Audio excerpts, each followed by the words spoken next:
We call it OCPM, optimized CPM. You can choose that, and then you can kind of, inside of that, you can adjust different targets. So I want to optimize for clicks, or I want to optimize for conversions, or I want to optimize for Facebook offers. So there's different things that you can choose, and you kind of have to figure out, try to test and see which one works best for you. But overall, especially when you're running news feed ads, so your ads are showing in the news feed so it looks like that organic post, optimized CPM can be a great way to bid. So, got it. Yeah. Got it. Okay. So I've got my sales system. I know if I can get the right people to this page, I'm going to make money. Where do I find those people? I go to Facebook. I start with the broad stroke, and then I start narrowing it down. They've got to be in California. They've got to be this. They've got to be that, and they end up with a smaller number targeted. And then Facebook says, yeah, this is roughly what it's going to cost you to reach these people by click or by CPM or by OCPM, optimized CPM. The system allows you to track what your results are. So, we're going back to that sort of primitive example I started out with, where I put in $20 and, what came back? Is there anything measurable at all? It sounds like there's a lot measurable. I can count the number of clicks, obviously, that I've gotten and what those clicks cost me. I can count the number of impressions and what those impressions cost me. If my tracking is set up on my end, I can track all the way through to the dollars out. I know the dollars in. I know what I've spent on Facebook for that particular ad. And if I'm set up correctly on my end, I should be able to know what dollars came out at the end of the process, correct? Is that? And you can set that up on Facebook, too. So inside that same reporting that I started to go through a little bit ago, you can set up, as long as you have the tracking pixel installed on your website, you can track. So I can go and I can look at some campaigns will track cost per lead. So our goal is to get a cost per lead, and some clients it's to get it to $1, right around $1 for our cost per lead. In some cases it's to keep it under $3. In some cases it's to keep it under $5 or $6. Just depends on the client. But we can track cost per lead inside Facebook, and we can even set rules now with a great software called Quiet, where we can pause campaigns that are above that. So if we have a campaign that hits, let's say we set a max cost per lead at $6, it'll pause that campaign if it averages $6 or higher per lead over a 7-day period. We can also track cost per sale. We can have another conversion pixel on the sale page, so I can track. Okay, well, Tony Robbins' audience, it's given us a $2.50 per lead, but it's given us a $9.50 per sale. That looks pretty good. But this other audience, it's costing us $22 per sale. So you can track all of that with Facebook now, which is really cool. Wow. Now, of course, everybody wants leads for nothing, or they want leads for a dime or $1. But of course, that's a little short-sighted, because if you're selling jet aircraft engines and you can get a good lead, I mean, that's maybe worth hundreds of thousands of dollars. Exactly. So the lead cost is lead cost out of context is meaningless. Yep. Yet, a lot of people still want to know, how cheap can I get these leads? Without revealing qualified can you get them? Is the question you should be asking, right? How qualified can they be? There you go. Instead of how cheap. There you go. Yeah. Because exactly, right? Because if I'm let's use the weight loss, for example. Not that that's a business I'm in, but it's just one that a lot of people are familiar with.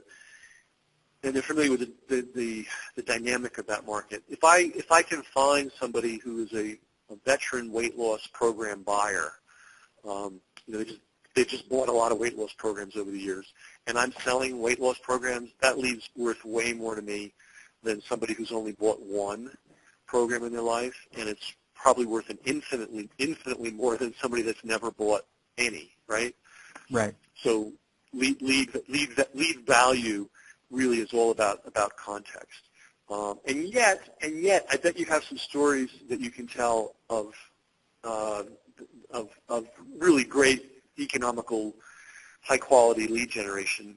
Is there anything you can share with us that doesn't, violate any, privacy on the part of a client? Just give people some kind of concrete visualization of what this can look like when it's working.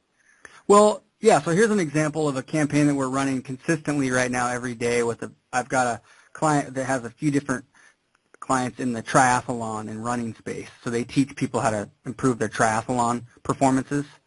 Okay. And our goal for that is to have all of our front end leads under $2 per lead. And in one of the campaigns, we have a two-step process. So the goal on step one is to get that lead around $1.50 or lower. And then on step two, after they opt in, we have a 5-question survey that they fill out to basically qualify them to go into the program.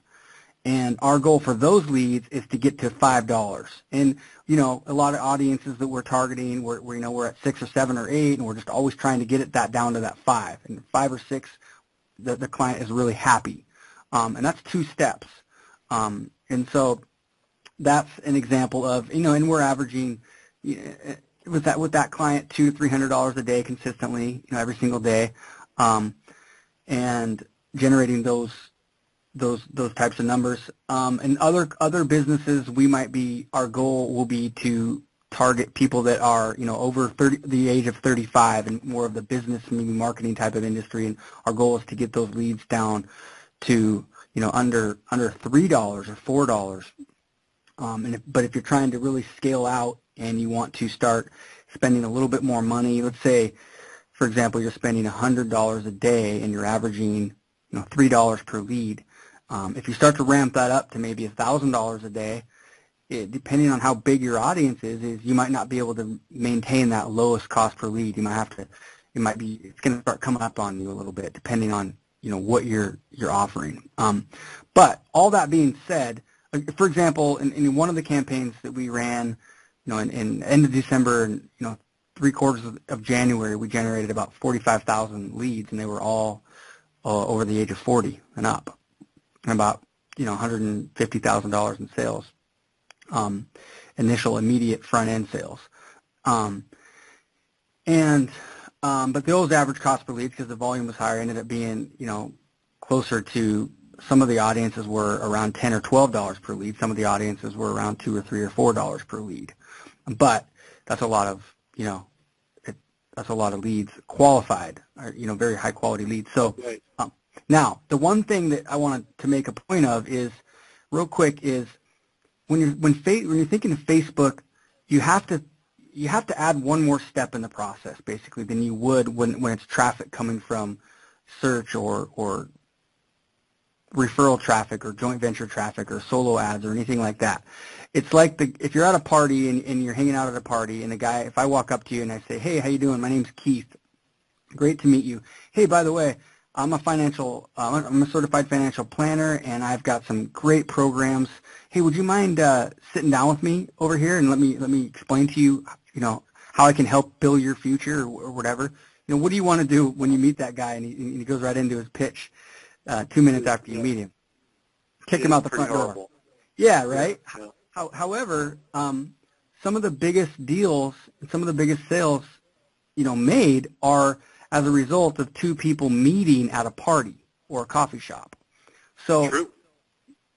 Right. So Facebook is the party. Facebook is the coffee shop. You just have to put another step up. So if I meet you at a party and we're BSing about something, and then maybe maybe I throw out a little tip. Hey, did you know?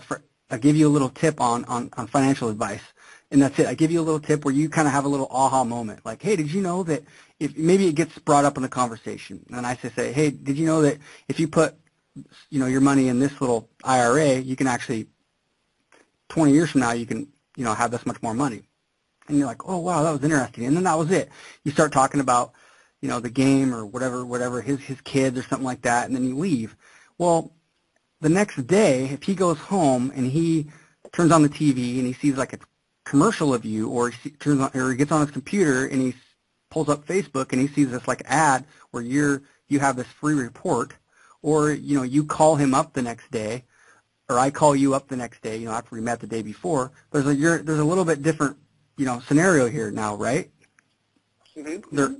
A lot more apt to do business with you. So with Facebook, you have to figure out a way to provide a value. You have to have some initial compelling thing, whether it's a tip, whether it's a great free offer, whether it's a testimonial or something like that you can kind of start the process with, and then your goal as far as the action that you want that visitor to take, it's typically going to be on the next step, the second step maybe, where in a search visitor it might be the first step. So that's one thing that really people have to think about. How can I instantly build rapport? How can I instantly provide value and then move them seamlessly and smoothly, transition them into taking more action? That's how you use Facebook. Wow, that's a huge distinction, especially for people that are traditional minded, up to and including people buying AdWords, right? Ken, I think the world is the lines between work and play have blurred a lot more. And this is part of the reason why Facebook works for advertising now, and it didn't so much before. Google is kind of a thing that people use to get something done. It's like, I have this need. I have a headache. I need a plumber. And they go to Google when they need something. And the Internet kind of used to be, sure, people played around and surfed on it, but mostly it was kind of this utility. But now it's an entertainment medium, and it just pops in and out of daily life. So, it actually makes sense that people are advertising things to you all day long on Facebook that, you otherwise might go looking for. And or maybe you would never even think to look for. Mm-hmm. Right. Yep. Hey, we're a little over our projected time. I wonder though if we could continue just a little bit longer, because I think we're hitting some really valuable pay dirt here. Maybe another 15 minutes. Is that possible? Sure. It's okay with me. Yeah, sure. So I love talking about this stuff.